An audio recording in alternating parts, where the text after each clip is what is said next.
வேத வாசிப்பு. சங்கீதம் 49.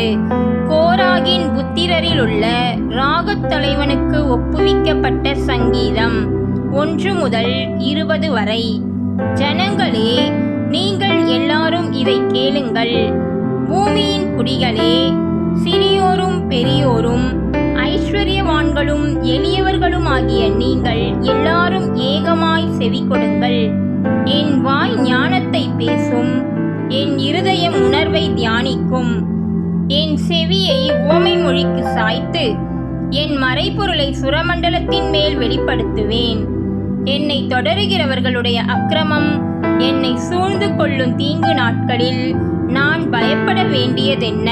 தங்கள் செல்வத்தை நம்பி தங்கள் திரளான ஐஸ்வர்யத்தினால் பெருமை பாராட்டுகிற ஒருவனாவது தன் சகோதரன் அழிவை காணாமல் இனி என்றைக்கும் உயிரோடு இருக்கும்படி எவ்விதத்தினாலாவது அவனை மீட்டுக் கொள்ளவும் அவனிமித்தம் மீட்கும் பொருளை தேவனுக்கு கொடுக்கவும் கூடாதே.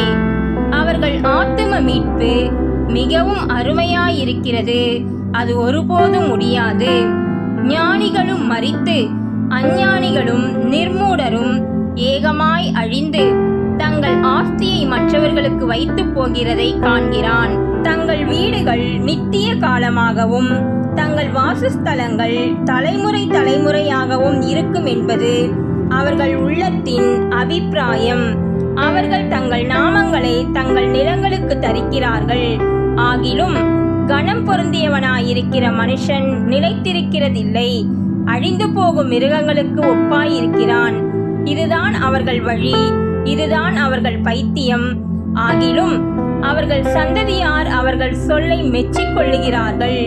சேலா. ஆட்டு மந்தையைப் போல பாதாளத்திலே கிடத்தப்படுகிறார்கள். மரணம் அவர்களை மேய்ந்து போடும். செம்மையானவர்கள் அதிகாலையில் அவர்களை ஆண்டு கொள்வார்கள். அவர்கள் தங்கள் வாசஸ்தலத்தில் நிலைத்திருக்க கூடாதபடி அவர்களுடைய ரூபத்தை பாதாளம் அழிக்கும். ஆனாலும் தேவன் என் ஆத்துமாவை பாதாளத்தின் வல்லமைக்கு தப்புவித்து மீட்பார். அவர் என்னை ஏற்றுக்கொள்வார். சேலா. ஒருவன் ஐஸ்வர்யவானாகி அவன் வீட்டின் மகிமை பெருகும்போது நீ பயப்படாதே. அவன் மரிக்கும்போது ஒன்றும் கொண்டு போவதில்லை, அவன் மகிமை அவனை பின்பற்றி செல்வதும் இல்லை.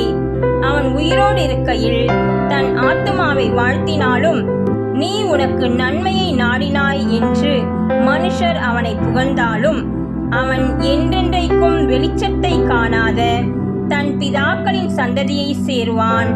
கனம் பொருந்தினவனாயிருந்தும் அறிவில்லாத மனுஷன் அழிந்து போகும் மிருகங்களுக்கு ஒப்பாயிருக்கிறான். கர்த்தர் தாமே நம்மை ஆசீர்வதிப்பாராக. ஆமேன்.